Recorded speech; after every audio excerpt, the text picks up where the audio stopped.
In this video, we talk about switch interface behaviors. I remember my first interview for a junior network engineer position. The hiring manager showed me with this network diagram and asked, what happens when a live Ethernet cable is used to connect the PC to the switch?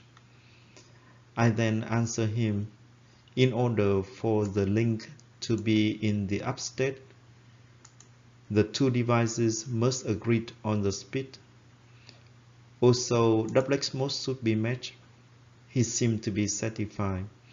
I then asked him, have any settings set on the interfaces of both devices? He looked at me and said, just out of the box.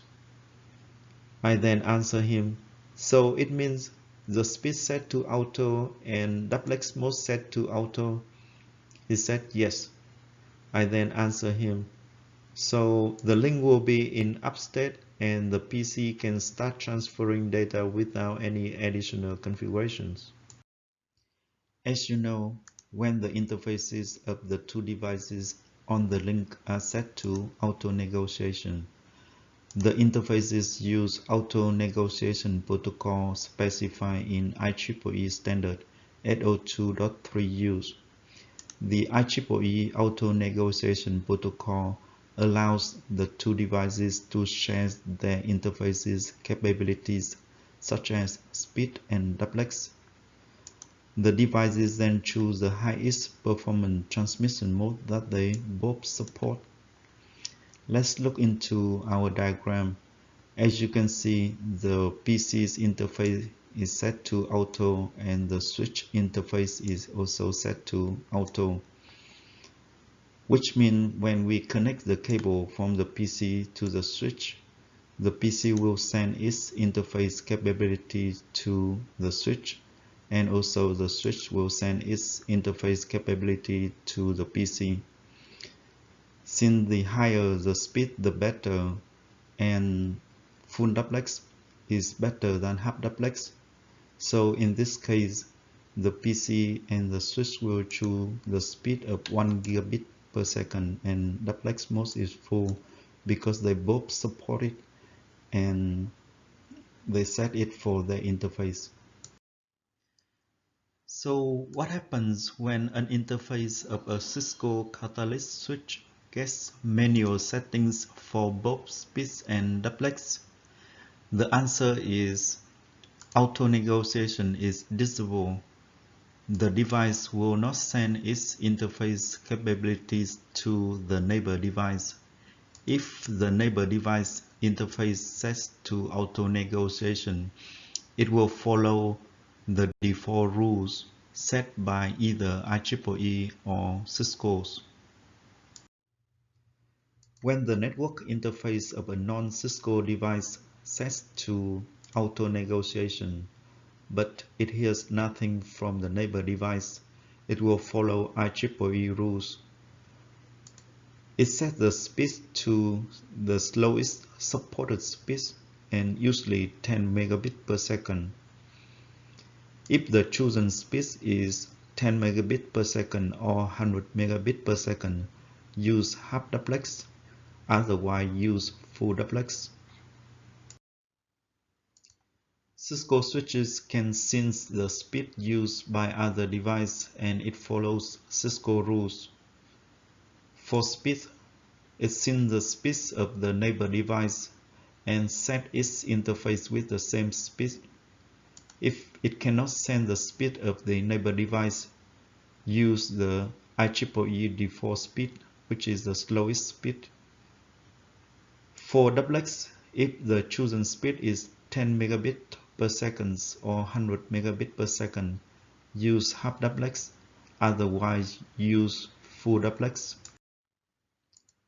Hubs do not react to auto negotiation messages and they do not forward the messages.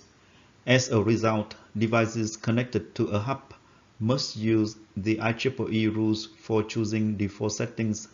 For speed, use slowest supported speed, usually 10 megabit per second. For duplex, if the chosen speed is 10 megabit per second or 100 megabit per second, use half duplex, otherwise use full duplex. In this example, let's analyze this network diagram to see what speed and duplex mode will be chosen for each interface.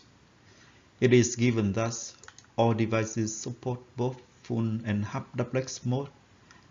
All interfaces set to auto speed and auto duplex. Switch supports 10, 100 and 1000 megabit per second. Let's look into this PC. As you can see, this PC supports the speed 10 and 100 megabit per second. So the best speed for PC in the switch is 100 megabit per second, and the best duplex mode is full duplex.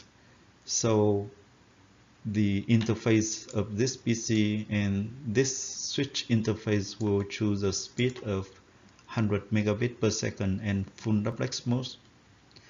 Now let's look into this PC. This PC only supports the speed of 10 megabits per second. So the best speed in this case is 10 megabit per second, and the duplex is full duplex. So this PC interface and this switch interface will choose a speed of 10 megabit per second and full duplex mode. Let's look at the laptop. The laptop supports the speed of 10, 100 and 1000 megabit per second. So the best speed in this case is 1000 megabit per second. Therefore, this interface of the laptop and this switch interface will choose the speed of 1000 megabit per second and full duplex mode. Now let's analyze this network diagram to see what the speed and duplex mode will be chosen for the ports that have auto settings. It is given that beside the hub, all devices support both full and half duplex mode. Cisco switch supports 10, 100 and 1000 megabit per second. All Cisco switch ports set to auto speed and auto duplex. Now let's look into this port. As you can see, it is a port of a Cisco switch, and Cisco switch can send the speed sent from this PC. So Cisco will set the speed to 100 megabit per second, and because the speed is 100 megabit per second, it will set its duplex to half duplex mode. Similarly, for this port, Cisco switch can send the speed of 10 megabit per second and set the duplex to half. Now let's look into this port. Cisco switch can also send the speed of 1000 megabit per second, and because the speed is 1000 megabit per second, so it set the duplex to full. For this port, Cisco switch can send the speed from the hub is 10 megabit per second, so it set the speed to 10 and duplex mode to half. Now let's look into this laptop. This laptop has the capability of 10, 100 and 1000 megabit per second for its speed, and currently is set to auto. However, it doesn't hear any auto negotiation message from the hub, so it will follow IEEE rules and set its speed to 10 megabits per second, which is the slowest speed, and duplex mode to half. Similarly, for this PC has the capability of 10 megabit and 100 megabit per second, and it's currently set to auto, but it doesn't hear anything from the hub, so it will set its speed to 10 and duplex mode to half.